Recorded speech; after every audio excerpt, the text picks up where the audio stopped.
আমার লেগে শাড়ি নিয়ে এসছি? হ্যাঁ, দুই বই লেগে শাড়ি নিয়ে এসছি। ওর লেগে তো নিয়ে আসবাই। দেখি কি শাড়ি এনেছো।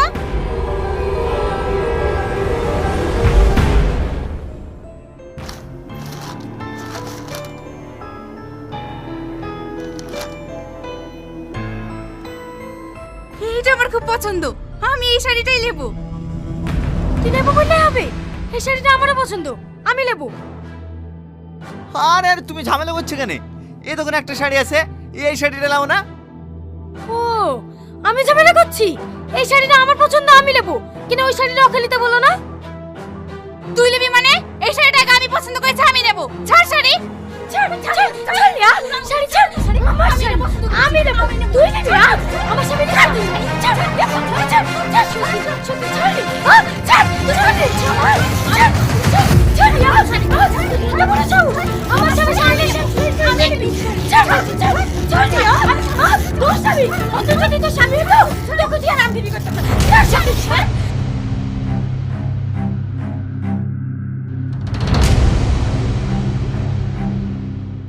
তোমাদেরকে এত করে বারণ করার পরে তোমরা আবার ঝামেলা করছো?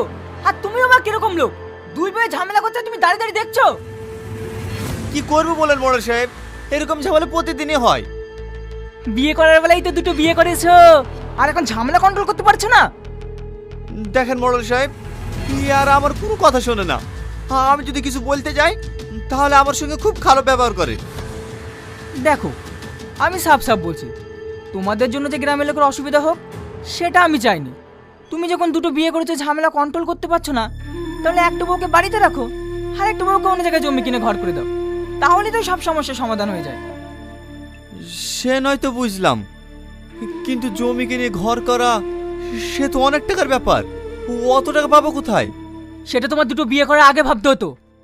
তোমাকে 1 মাস টাইম দেওয়া হলো, এর মধ্যে যদি এই সমস্যার সমাধান না হয় তাহলে তোমাদের সবাইকে এই গ্রাম থেকে টানতে টানতে বের করে দেবো। ঠিক আছে মোড়ল সাহেব, আমি যা করে হোক কাকা বাড়ি করে দেবো।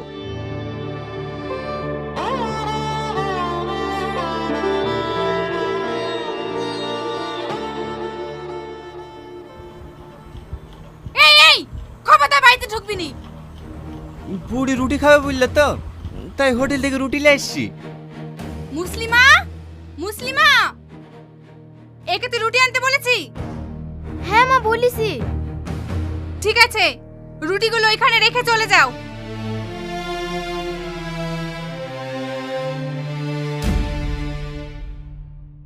শুধু সবজি এনেছো, মাংস আনতে পারোনি? খাবার তো রুটি। রুটি দিয়ে কেনে, চুটি দিয়ে মুখে মার। আজ 1 সপ্তাহ হয়ে গেল 2000 টাকা চাইছি, এখনো টাকা দেওয়ার নাম নাই। বিশ্বাস করো, আমার কাছে 1 টাকাও নাই। মেয়েতে এই রুটিটা খেতে চাইলে তো আমি হোটেল থেকে ধার করে নিয়ে আসলো। তুমি যে মেয়ে মেয়ে করছো, মেয়ের জন্য 2 পিস মাংস নিয়ে আসলে কি তোমার সয় সম্পত্তি সব শেষ হয়ে যেত? ঠিক আছে, এই রুটিগুলি রাখো, আমি এক্ষুনি বুড়ির লেগে মাংস নিয়ে আসছি। আর শোনো, মাংস নিয়ে বাড়িতে ঢুকবা না, যার তার হাত দিয়ে পাঠিয়ে দিবা।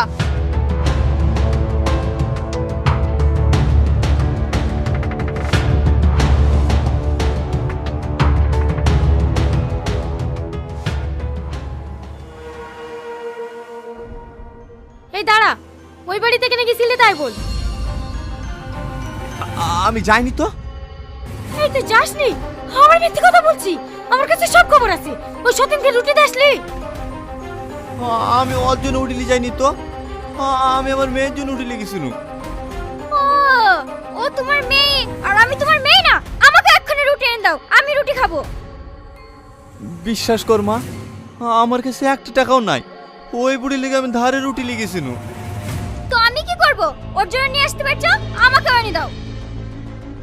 বুড়ি, অনেক রাত হয়ে গেছে, দোকান পাশে সব বন্ধ হয়ে গেছে, কাল এসে দিলে হবে না?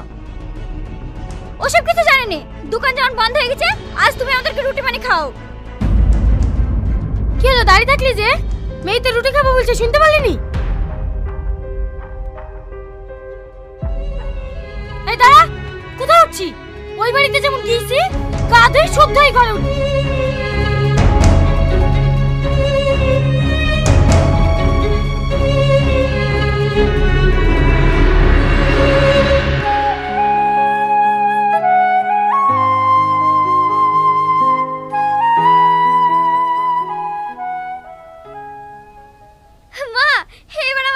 হয়েছে, এবার তোমার গুটি কাটবো। তুই আমার গুটি কাটলে আর আমি তোকে ছেড়ে দেবো? আমিও তোর গুটি কাটবো। মা, আমার খুব খিদে লেগেছে। কইলে রুটি করানি হলো? কতক্ষণ লাগে? হ্যাঁ হয়ে গেছে, এই একটু থামা, মিলে আসছি।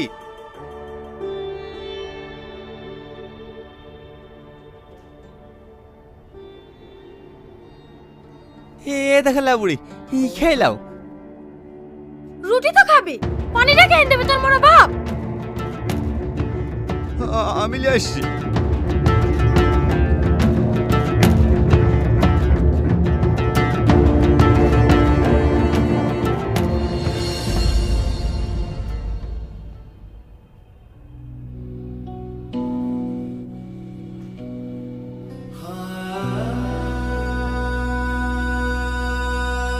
আমি আর খাবো না মা।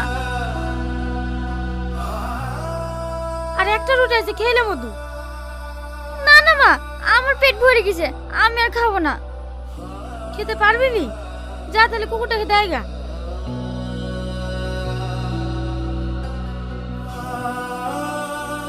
তুই আবার দাঁড়িয়ে দাঁড়িয়ে কি দেখছি? অনেক রাত হয়ে গেছে, শুয়ে পড়। সালমা, বাসি কোনো খাবার নাই, আমার খুব খিদে লেগেছে। কেনে? সতীনের কাছে গিয়েছি, সতীন তোকে খেতে দেয়নি? খেতে দিলে কি তোমার সাথে চাতুর? এখন কোনো খাবার নেই, সকালে খাস। চুপচাপ শুয়ে পড়। আর একটা কথা শোন, রান্নাঘরে বিস্কুট আছে, ক্ষমতা জেনে খাবি নি। সকালবেলায় বুড়ি খেয়ে প্রাইভেট যাবে, ও আবার বিস্কুট ছাড়া চা খেতে পারে না।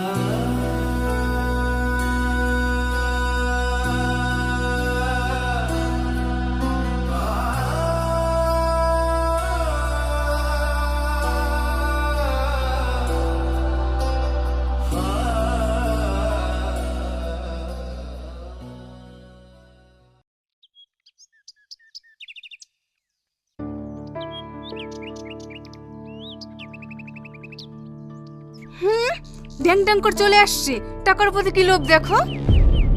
ওরে বাবা রে, আমার একই লোভ আছে, আর ওর লোভ নাই। তার বেলা তো ভোরবেলা থেকে এসে দাঁড়িয়েছো। এই, মুখ সামলে কথা বলবি। টাকা নিতে এসছি, ভদ্রভাবে টাকা নিয়ে বাড়ি যাবি। এই, পেমেন্ট পেয়েছি? হ্যাঁ পেয়েছি। এই ব্যাগটা আমাকে দে, আমি ভাগ করে দিচ্ছি। তুই ভাগ করবি মানে? আমাকে তো আমি ভাগ করবো। এই ছাড় বলছি, আমি করব। আমি ভাগ করব। ছাড়, ভাগ করবি না। ছাড় বলছি, ছাড়, আমি করব। ছাড়, খুবই তাই না? ছাড়। আপনারা চুপ করেন। প্রত্যেক মাসে এভাবে ঝামেলা করেন কেন? এটা কোনো হাট বাজার নয়, এটা হচ্ছে অফিস। আপনারা যদি প্রতি মাসে এভাবে ঝামেলা করেন না, আপনার স্বামীর চাকরিটাই চলে যাবে। আমি ঝামেলা করতে আসিনি, টাকা ভাগ করতে এসেছি। না হলে না সব ওই সতীনকে দিয়ে দেবে। আমার ঝামেলা করতে আসিনি, তোর মুখ দেখলে আমার ঘৃণা লাগে। আমিও টাকা নিতে এসেছি। আপনারা চুপ করেন, টাকা আমি ভাগ করে দিচ্ছি। ব্যাগটা দেন।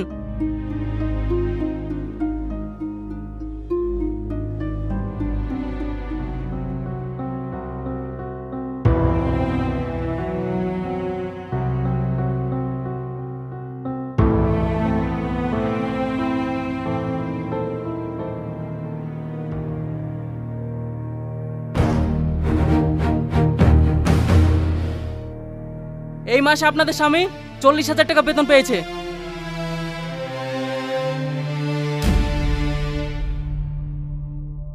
আপনি নেন 20,000, আপনি নেন 20,000। আর এই মাসে আপনার স্বামীর অফিসের যাতায়াতের খরচ দুজনে 3,000 করে টাকা দেন। আমি পাগল নাকি?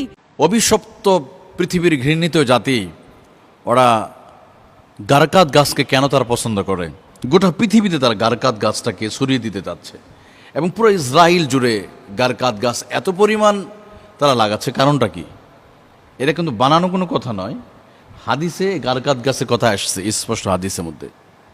একদম গারকাত এবং তারা এই গাছটাকে বাঁচানোর জন্য তারা একটা মিশনই শুরু করছে, যে সেভ দ্য গারকাদ ট্রি। অর্থাৎ এই স্লোগানে তারা কাজ করতেছে, সেভ দ্য গারকাদ ট্রি।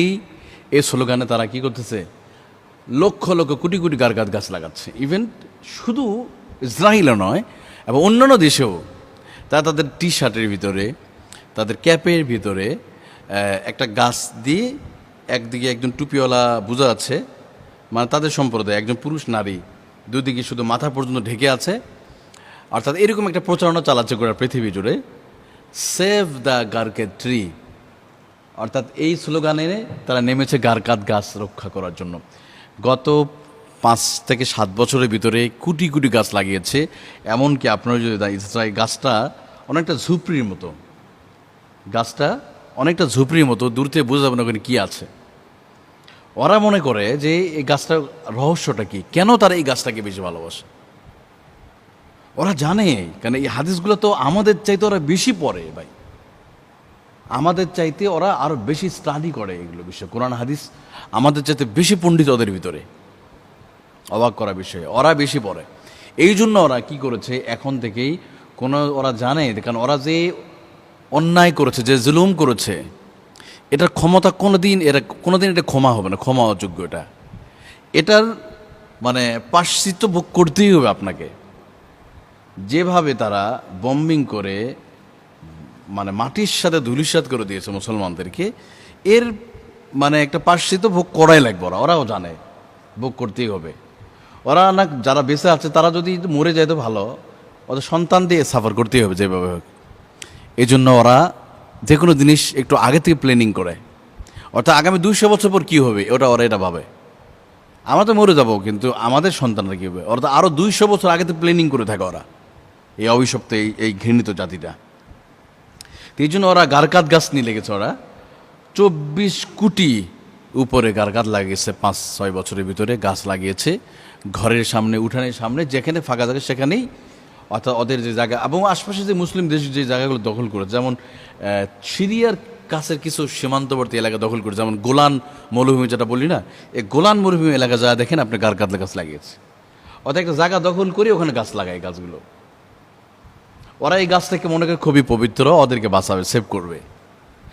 ইভেন খ্রিস্টানরা পর্যন্ত এই গাছ থেকে অভিশপ্ত, মানে মুসলমানরা এর অভিশপ্ত। এবং বাইবেলে বলা আছে এই গাছ সম্পর্কে, শুধু কোরআন না, বাইবেলে এই গাছ সম্পর্কে উল্লেখিত আছে। এই গাছকে বলা হয় অভিশপ্ত গাছ, মুসলমানরা অভিশপ্ত এই গাছটা মুসলমানদের কাছে, কিন্তু ওরা এটাকে পবিত্র মনে করে, ওদেরকে বাঁচাবে। কিন্তু না, হাদিস কি বলে দেখেন, নবীজি মুহাম্মদুর রাসূলুল্লাহ সাল্লাল্লাহু আলাইহি সাল্লাম বলেন, আবু হুরায়রা রাদিয়াল্লাহু আনহু হতে বর্ণিত হাদিস, তিনি বলেন, ফায়াকুনুল হাজারু ওয়াশ শাজার ইয়া আব্দুল্লাহ হাদা ইয়াহুদ। অর্থাৎ গাছ ডেকে ডেকে বলবে যখন মুসলমানরা যখন তাদেরকে ধাওয়া করবে।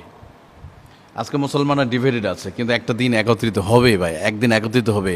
ওরা অপরাজয় নয়, আজীবন ওরা বিজিত থাকবে এমনটা নয়, ওরা ধ্বংস হবে। এই হাদিস প্রমাণ, এই হাদিসটাই প্রমাণ। ওরা ওদের ধ্বংস নিজেরা ডেকে আনতেছে, করুণ পরিণতি ওদের হবে। প্রত্যেকটা রক্তের মুসলমানরা এটা কি নিবে, সমানভাবে এর হিসাব দিয়ে দিবে। প্রত্যেকটা রক্তের ফোটার হিসাব তাদেরকে দিয়ে দিবে, কিভাবে মুসলিমদের উপর নির্যাতন হয়েছে। এই জন্য ওরা জানে। তো এই হাদিসটা আবার প্রমাণ, মানে যখন মুসলিমরা তাদেরকে ধাওয়া করবে ওই অভিশপ্ত ঘৃণিত মানুষগুলোকে, তখন তারা পালিয়ে যাবে। ছোট্ট জায়গা, কোথায় পালাবে? ওরা অনেক সময় কি করবে, গাছের ওই গাছগুলোর ভিতরে গিয়ে লুকাবে, গাছগুলোর ভিতরে লুকাবে। কিন্তু গাছ সেদিন সত্য কথা বলে দিবে। এমনকি পাথরের পাদদেশে তারা আশ্রয় নেবে, বিভিন্ন গুহা খুঁড়বে, বড় বড় পাথরের সাপোর্টে তারা দাঁড়িয়ে থাকবে। কিন্তু সে পাথরে বলবে, কি বলবে, ফায়াকুনুল হাজার ওয়াশ শাজার। হাজারুন শব্দের অর্থ হলো পাথর, ফায়াকুনুল হাজার ওয়াশ শাজার, পাথর এবং গাছ চিৎকার মেরে বলবে, হে মুসলিম সেনাপতি, হাদা ইয়াহুদ, এই যে অভিশপ্ত সম্প্রদায় আমার পাশেই লুকিয়ে আছে, অভিশপ্ত সম্প্রদায়ের মানুষ, ফায়াকতুল, অথবা তোমরা তাকে শেষ করে দাও। সুবহানাল্লাহ, গাছ নিজে বলবে,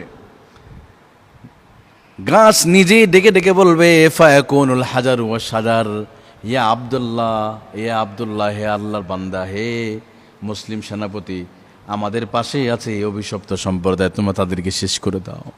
মানে ওরা এতটা ঘৃণিত জাতি হবে, এতটা মানে অভিশপ্ত জাতি হবে যে একটা গাছ একটা পাথর পর্যন্ত তাদেরকে ঘৃণা করবে, তাদের সহ্য করবে না, বলে তুমি ফাইন তুলুন, তোমার শেষ করে দাও, এখানে লুকিয়ে আছে। দেখেন ওরা এখন প্রস্তুতি নিচ্ছে সেভ দ্য গারকাদ। দেখেন হাদিসে কিন্তু এই গারকাদের কথা, এই গারকাদ গাছের কথা আসছে, একদম গারকাদ। এবং ওরা যেটা কাজ করছে সেভ দ্য গারকাদ ট্রি লেখা আপনারা গুগলে সার্চ করেন, আপনারা ইয়েতে সার্চ করেন, এগুলো তো ওদেরই তৈরি। আপনারা সার্চ দেন না, যে আপনারা ChatGPT সার্চ দেন সেভ দ্য গারকাদ ট্রি বা অ্যাবাউট গারকাদ ট্রি, গারকাদ ট্রি সম্পর্কে আমি জানতে চাই, অথবা ইংলিশে লেখেন, আপনার যে ইচ্ছে লেখেন, দেখবেন সুন্দরভাবে চলে আসবে এই গাছ নাকি তাদেরকে বাঁচাবে। এই গাছ, এই জন্য তারা কোটি কোটি গাছ লাগাচ্ছে। কিন্তু না, আল্লাহ বলেন অপরাধ করেছো না, এই শাস্তি দুনিয়াতে ভোগ করা লাগবে। দুইটা শাস্তি আল্লাহ দুনিয়াতে দেয়। কয়টা শাস্তি? দুইটা। এর মধ্যে একটা হলো নবীজি বলেন আল বাগি ওয়াল উকুক, জুলুম যারা করবে এই জালেমের শাস্তি আমার আল্লাহ রাব্বুল আলামিন দুনিয়াতে দিয়ে দিবে। জালেমদের কোনো রক্ষা নাই, জালেমদের ভয়ঙ্করভাবে আল্লাহ তাআলা শাস্তি রেখেছে। মরলে তো হবেই, দুনিয়াতেই এ জালেম এই স্বৈরাচার শাস্তি পেতেই হবে। পৃথিবীর সবচেয়ে বড় জালেম কে ছিল যদি বলি, মানে পৃথিবীর বর্তমান মানে অতীত ভবিষ্যৎ নিয়ে সব নিয়ে যদি আলোচনা করি, অতীত থেকে নিয়ে সবচেয়ে বড় জালেম এখন যারা আছে, এদের সাথে বড় জালেম ছিল ফেরাউন। তো বর্তমান অভিশপ্ত এই জাতিটি ফেরাউনকেও কিছু কিছু ক্ষেত্রে হার মানিয়েছে। ফেরাউন তো পুরো 90,000 শিশু হত্যা করেছিল, কিন্তু এরা যদি গত 1948 সাল থেকে নিয়ে 2025 পর্যন্ত দেখেন, আমার মনে হয় এই পৃথিবীর ক্যান্সার অভিশপ্ত এই দেশটি কয়েক লক্ষ শিশুদের হত্যা করেছে। আমেরিকা করেছে, রাশিয়া করেছে, ইরাকে করেছে, আফগানিস্তানে মুসলমানি শিশুদেরকে বেছে বেছে তারা মেরে চলা। এরও এক ধরনের ফেরাউন। ফেরাউন মুসা আলাইহিস সালামকে পৃথিবীতে আসতে দেবে না।